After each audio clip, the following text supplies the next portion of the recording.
Name is Stuart Chaseman. I am a business executive. I'm a musician. I'm a reality TV show star.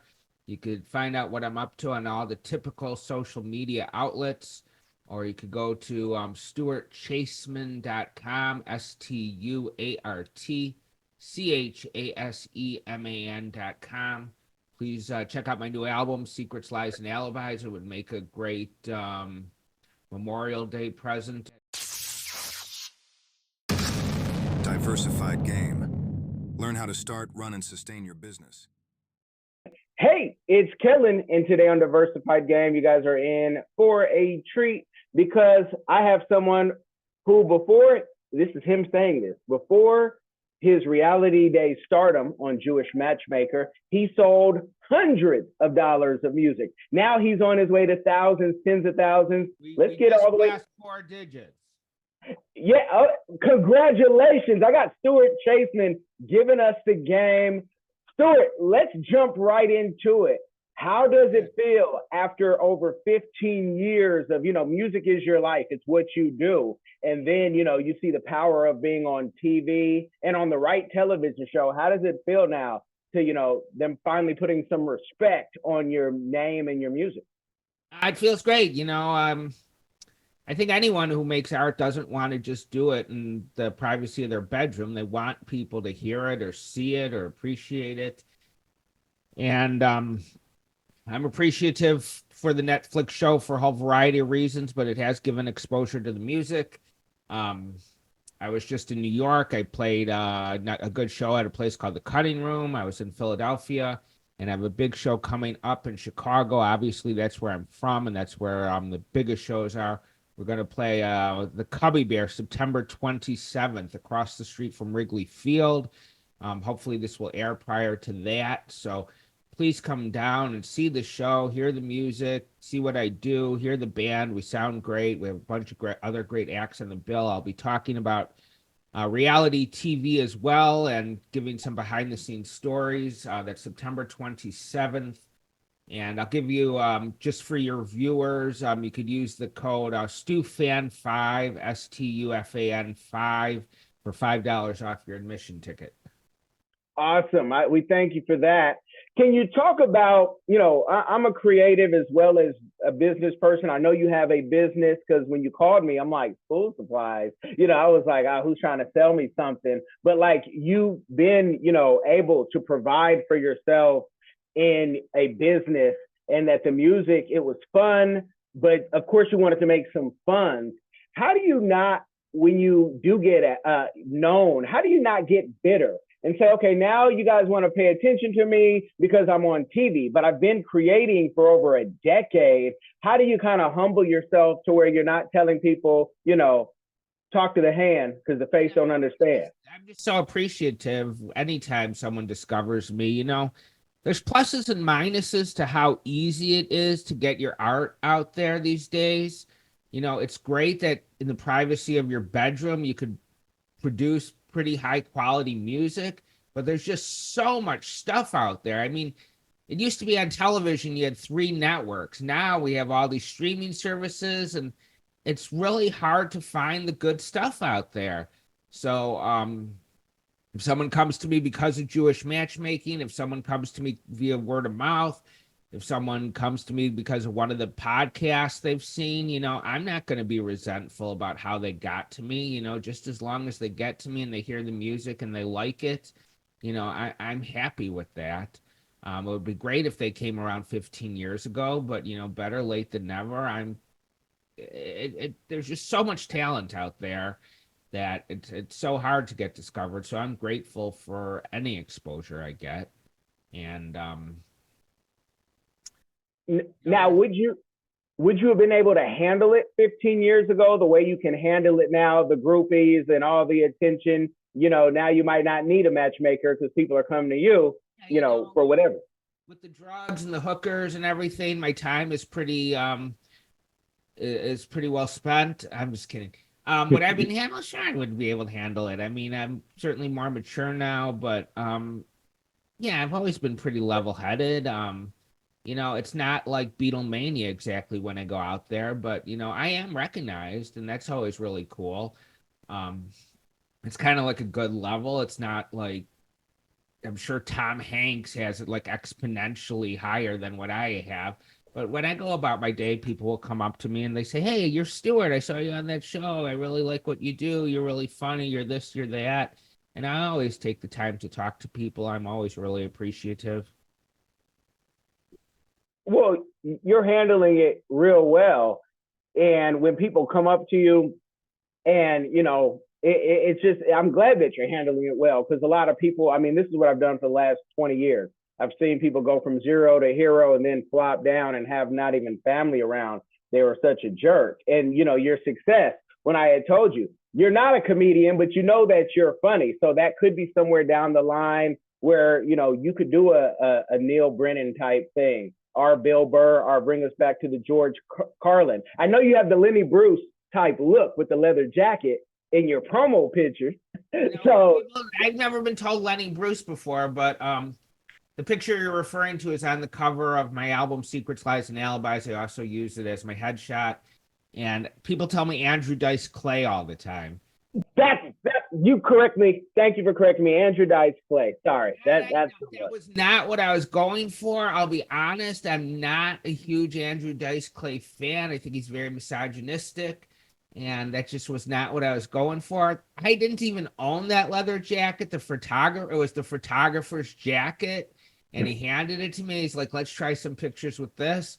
So yeah, we did that. And what I do is nothing like Andrew Dice Clay, so please don't hold that against me. Well,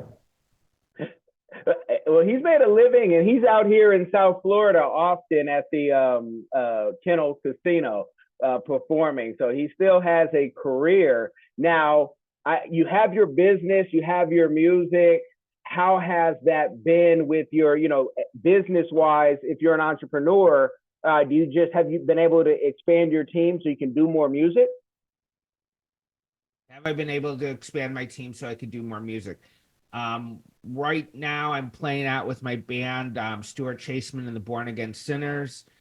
Please look for us to come to a town near you. We're not exactly on tour, like where we get on a bus for 6 months, but we're trying to do weekend shows here and there. I'm not sure what you mean by a team. I do a lot of it myself. I do have a manager. I do have a publicist. I do most of the booking myself. Um, Hopefully the need will come where I need a much bigger team. Maybe you could be on my team. Um, Oh, and yeah, and we're all open, because I say the outliers is the people that we love to work with. And what I mean by that is, if you're getting more requests, and if you're doing weekends, I get it. That's 150 shows, for the year guaranteed, and that's good money. But if you have, I don't know how big your business is, to where you say, you know what, I'd rather go to the studio, so let me hire somebody to make these calls or to organize this and make these orders. That's what I meant by that. yeah, I'm in the advertising business, and if someone wants my company, you could have it. I'll sell it to you for $1. I'm kind of tired of that, to be honest with you. I'd much rather focus on the art and being the next Amorosa. Okay, well, I could definitely see that, and I could see you getting on sites like Cameo, where people are.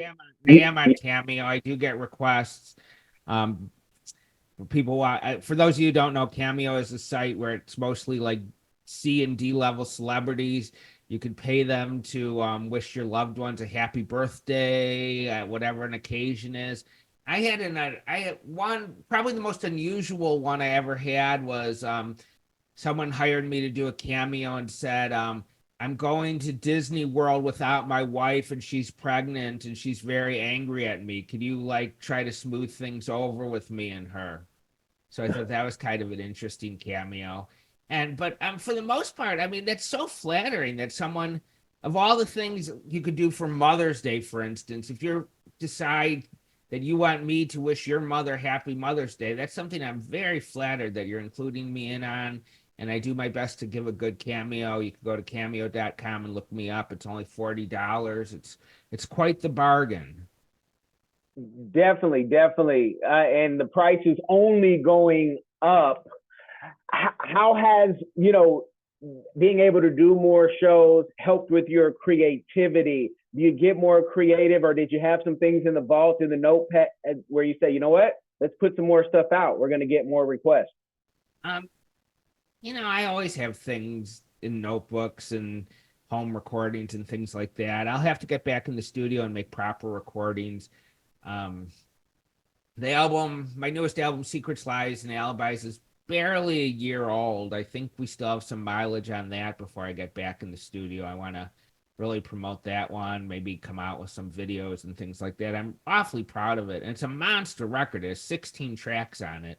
So hopefully that could keep people interested for a while. But yeah, probably in another year, I'll get back in the studio and do some more recording.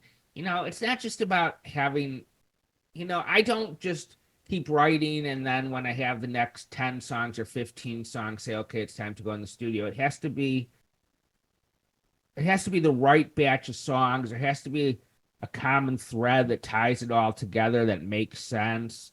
So it's kind of just waiting for the right songs to come. Gotcha. Now, with the music and the genre that you're doing, I mean, everything to me is turning upside down. That just means I'm getting older.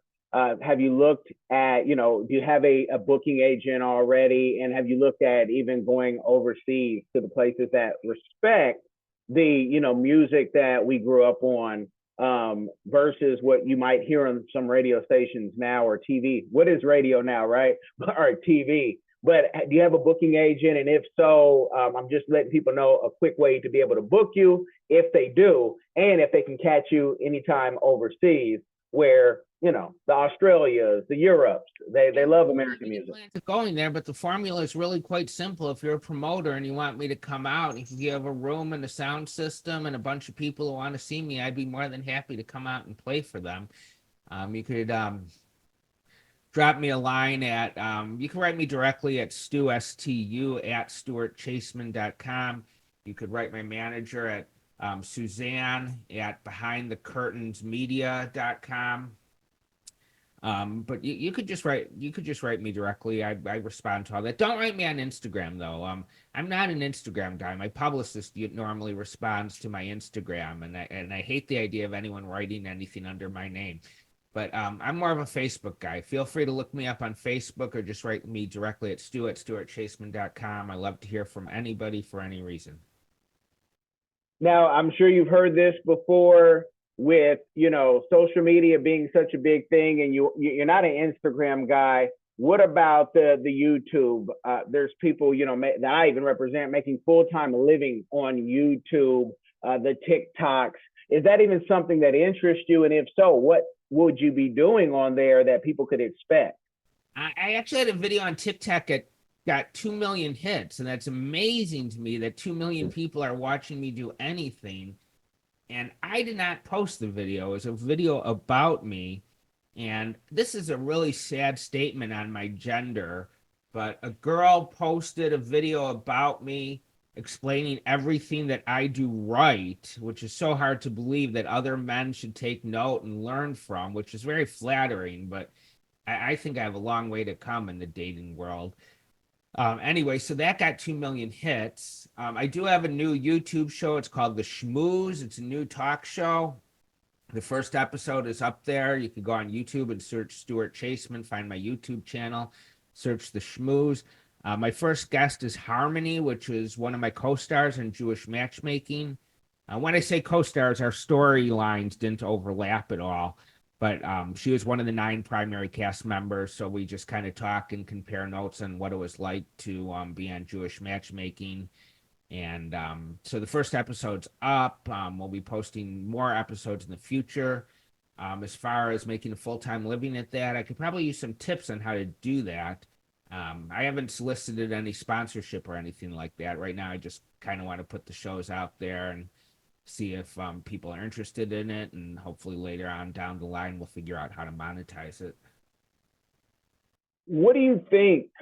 And this is for the younger guys, you hear things talking about, hey, the passport bros and people are going overseas to find love, and opposites attract a lot of times.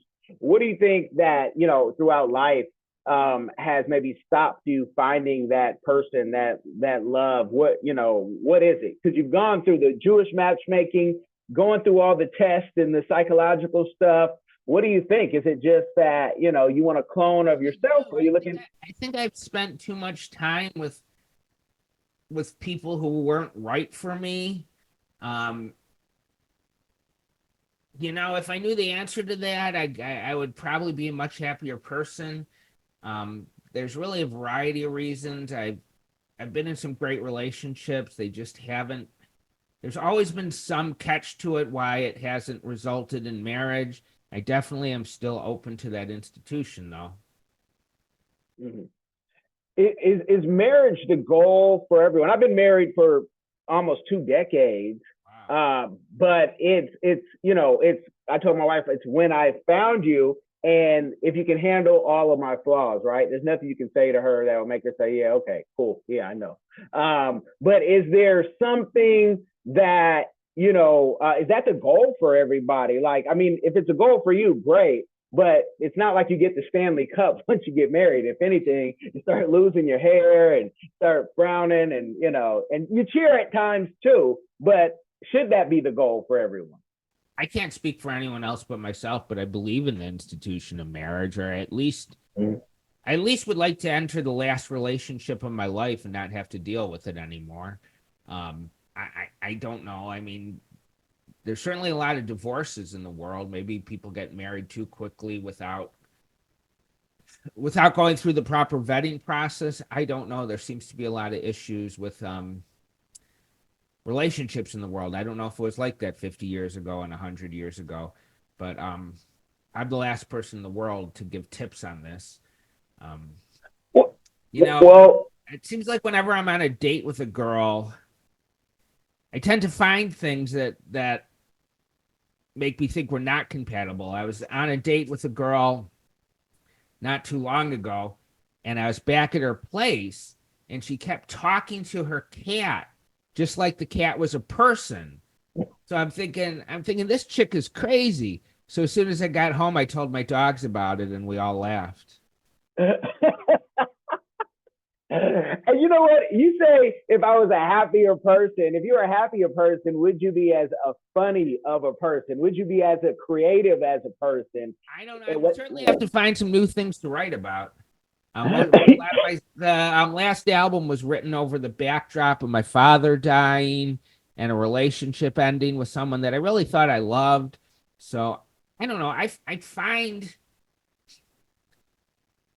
dismay and trouble a lot more motivating to write about than I just don't know what you write about when you're just having a great day and you're feeling really good. And I just don't know what to say about that. But if someone breaks my heart or something like that, that's more inspiring to me. I don't know what that says about me. It's even more interesting to me as a listener. If I'm listening to someone just tell me how great their life is and how happy, it's like I don't need that. What do I need that for? But if there's a little bit of struggle and vulnerability in there, I find that much more interesting. Well, you and Taylor Swift, Sublime, and so many other creatives, my best stuff would come out like in university or even in elementary or middle school, high school. And now, in fatherhood, you're like, oh, okay, if you're stressed, okay, let's write this out. It's like it's your therapy, really. Yeah. So I get it. I get it. What's a community give back that you've been able to do, or that you would like to do in the future? A community give back. Um, I'm certainly open to that. I'm not going to make things up. I would certainly, I wanted to do an event because of all the craziness that's going on in the Middle East. I wanted to do an event that would give money to all the people affected by what was going on in Gaza. Both, because if you're an innocent person, I don't care which side of that wall you're on. An innocent person dying is bad, no matter who it is. And I tried to put something together with that and use my fame from Jewish matchmaking, and it was just too hot of a topic. I couldn't put together the type of event I wanted to put together. It was like you had to be on one side of the fence or the other side of the fence, and you had to completely condemn the people that represented a different view than, and that wasn't the type of event I wanted to put on a non-political event just to help people, help anyone that was in need, and I wasn't able to pull that off. I wish I probably should do more charity work. I'm not going to make anything up and claim I do all kinds of stuff, but I'm certainly open to anything. If somebody has some sort of benefit show or something that they want me to be part of, I'll certainly listen to what you have to say. Anyone who watched Jewish Matchmaking probably realizes that my politics are far left of center. I'm certainly open to doing anything for any progressive causes. Yeah, I probably should be doing more of that. Hello, everyone. Come along with London and Sydney as they show you around the vibrant country of Cameroon. They explore the heart of Africa through the eyes of London and Sydney. Two explorers who journey across the great city of Yaoundé, exploring its rich culture, vibrant market squares, cultural heritage, and wildlife. With giggles and excitement, London and Sydney Explore Cameroon takes you on a fun-filled adventure, providing insight into the country's culture and traditions through the pages of this book. It's packed with exciting stories and super cool facts about Cameroon that will make you go, wow. Get your copy now, available on Amazon and in libraries near you. There's only one easy way to experience the exploration of Cameroon, and it's through London and Sydney. Don't wait, get yours. Now MAGA's going to come to you and say, we got a benefit. They're not going to tell you exactly what it is. You're going to come, they're going to throw a hat, red, blue, whatever. and that's going to be great because you could ride with that. And I could see you turning, that might be the debut of the comedy then. I don't think you're going to see me in a MAGA hat anytime soon. Yeah, they trick you sometimes the way they switch the colors. Again, I'm in South Florida, so I see it all. But again, I live. They won't let me into Florida. Between DeSantis and Trump, they stop me at the border and won't let me in. I believe it. That's a real story during the COVID times. Depending on who you were and how you moved. I moved here from Seattle from there, so it was a interesting transition. It's probably stupid for me to talk about politics, but frankly, if you're a chauvinist, if you're a racist, if you support what happened on January 6th, just don't even listen to my music. Don't come to my shows. Don't buy my album. I just don't want anything to do with you, to be honest with you. I just don't have any tolerance for that. I get it. I get it. I think because of my back in the day when we used to do our karates and boxing and other things, I don't mind a fight. I haven't had to fight, but people understand that I don't mind a fight, but I don't fight and I laugh. Last time I fought, the police were called.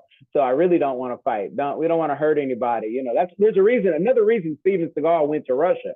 It wasn't just what you guys think, him being canceled, but I don't want to get into that. I don't know much about him, but I know who he is. But other than that, I don't know what you're referring to.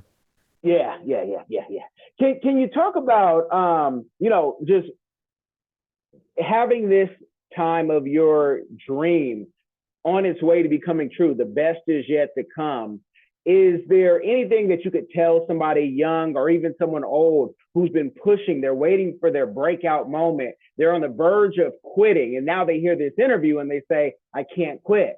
I haven't even done 10 years, and he did over 15. Can you give them any type of inspiration?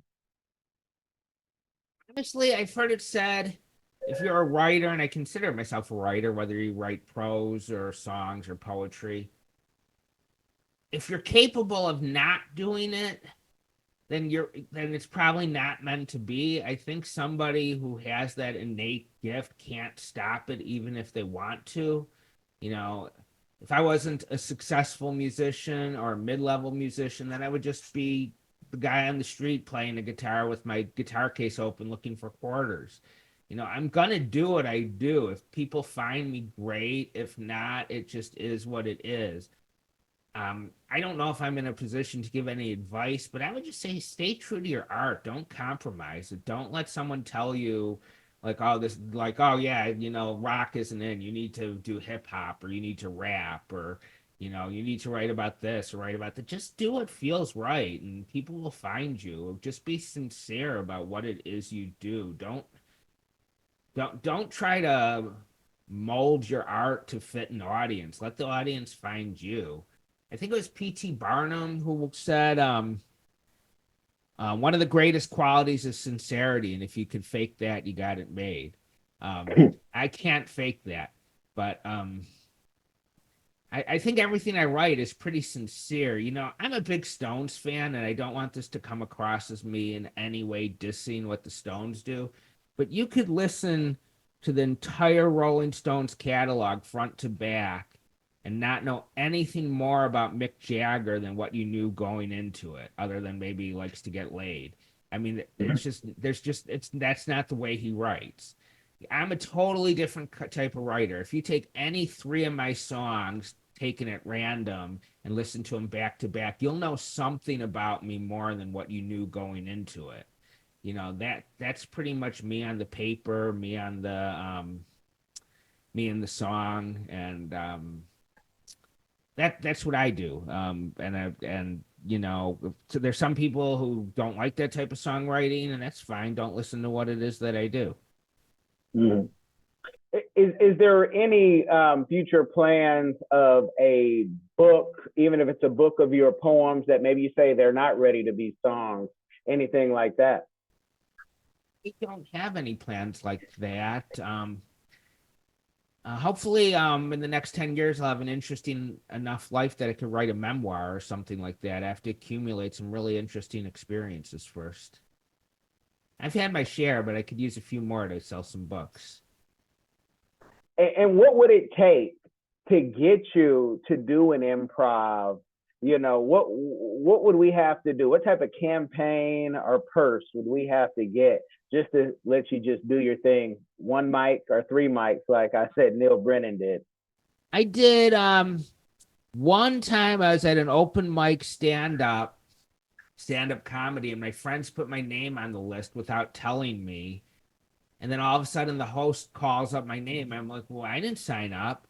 And then everyone starts cheering. I'm like, oh, fuck me. So then, so I'm like, now I have to go up there and think of something to say. And I don't remember much of what I said, but the host, let's say his name was David. I don't really remember what his name was.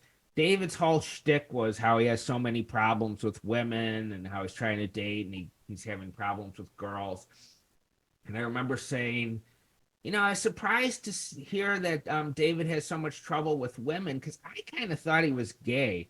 I don't really know what it was. It was just something that he said while he was giving me a blowjob that made me think that just maybe he might be gay. But maybe, I guess, yeah. So I remember that. I came up with that joke on the spur of the moment. You wouldn't have to twist my arm too hard if I've done it a couple times. I've been pulled. I've never been paid for it, but there's been a couple times where I've gotten on stage and done some sort of improv. There's not much I wouldn't do for enough cash. It's like that there used to be those commercials. What would you do for a Klondike bar? I don't know if I would do it for a Klondike bar, but I don't know. Make me an offer. I'll do something. I don't care. Well, I definitely could see it, like you just recalled, that stick. Does it give you the same feeling of when you're on, like, doing your music versus, doing some improv? I would have to say no.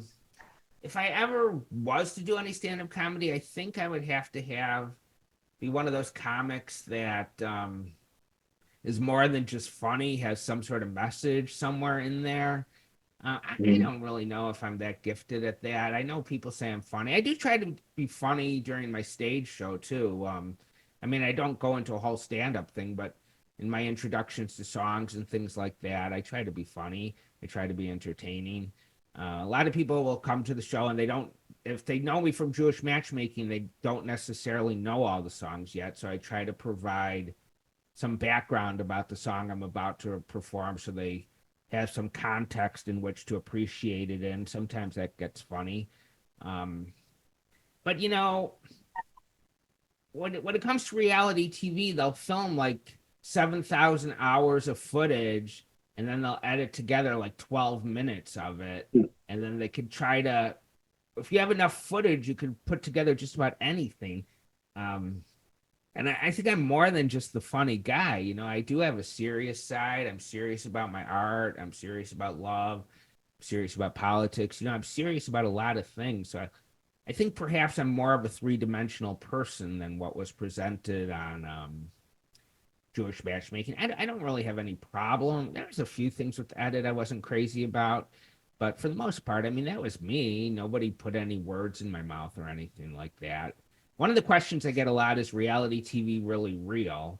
And it's unscripted, I could tell you that. No one tells you what to say.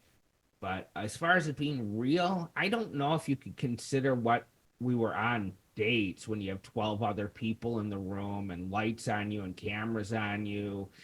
And all of a sudden they'll go, okay, hold up. We have to switch the reels. We'll be with you in 1 second. Okay, back up to that story you were telling about that one time that you were in Paris. We need to get that, you know, because I don't know that you could call it a date. But like I said, it's not scripted. For better or worse, for the most part, that's me. I've seen people on social media say things like, oh, I really like that character that Stuart played, like as if I'm an actor or something like that. I remember one person saying, that can't really be him. He must be putting on an act. And then they went on, he talks so slow that either he's baked all the time or his mom dropped him on his head as a kid. And I'm like, well, I'm not baked all the time. So I don't know if my mom dropped me on my head as a kid or not, but for better or worse, that's me. Yeah. And those questions, I know you've been asked that over and over. That's why we don't ask them. We try to ask questions that when I scroll through your whole thing and read it with my photographic memory and say, what can we ask that he hasn't been asked to go deeper? Because, you know, those things, that's the 15 minutes and you're going for it now a lifetime of being able to make music. Your humor sounds very natural. At least in my house, we're like, that's just him. And that's why I can see you on stage. Maybe you're playing music, maybe you're doing comedy. And then that third mic, maybe you're giving that serious side because nobody wants to be the laughing clown all the time. You know, that's a depressed clown. Sure. So if I'm having a good day, maybe I'll be funny. If I'm having a bad day, maybe I'll be dark. I don't know what you're going to get. I have this character I do with my kids called the COVID comedian. And the COVID comedian, if he doesn't get laughs, and you're more than welcome to use this in any form. If he doesn't get laughs, he has already nailed down the windows and the doors. So if not, the whole thing goes on fire or he starts urinating on people. Either way, you don't want to laugh at the COVID comedian or you laugh at him too hard. Something is going up in fire and it's like Gallagher. You know, we're going to have some fun.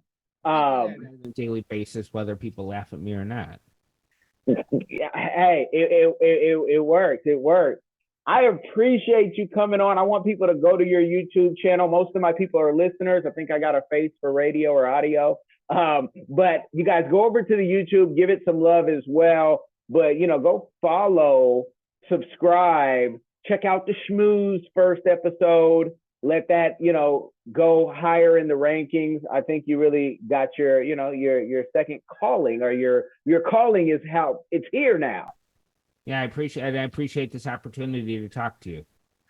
Yeah, and I appreciate you guys for listening and making it to the end. Please make sure, you know, you can comment, ask me comments, you can like it wherever you experience this.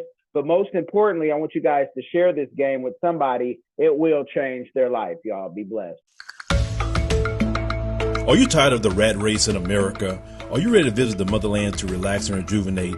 Are you ready to explore all that Africa has to offer? Then check out the brand new Diversified Game Academy course, Prepare for My First Trip to Africa. Are you worried about being able to afford the trip? We got you. We will show you how to travel either on a budget or as a baller. Learn how to stress the value of the USD. Did you know that 100 United States dollars is worth over 1,000 South African rand, or 10,000 Kenyan shillings, or 54,250 West African CFA? Are you worried about taking your kids? Get the game from Kellen Cash, a bona fide world traveler, having traveled to almost 20 countries, several of those in Africa. Get the game on taking your kids on their first trips. Learn how to find the best tickets, get the visas, and plan your own adventures in Africa. Don't let Eddie Murphy have all the fun. Plan your own coming to Africa trip starring you, produced by you, and featuring you. If you are ready for a life-changing experience, sign up for our course today, Diversified Game Academy. Get prepared and purchase at diversifiedgame.com.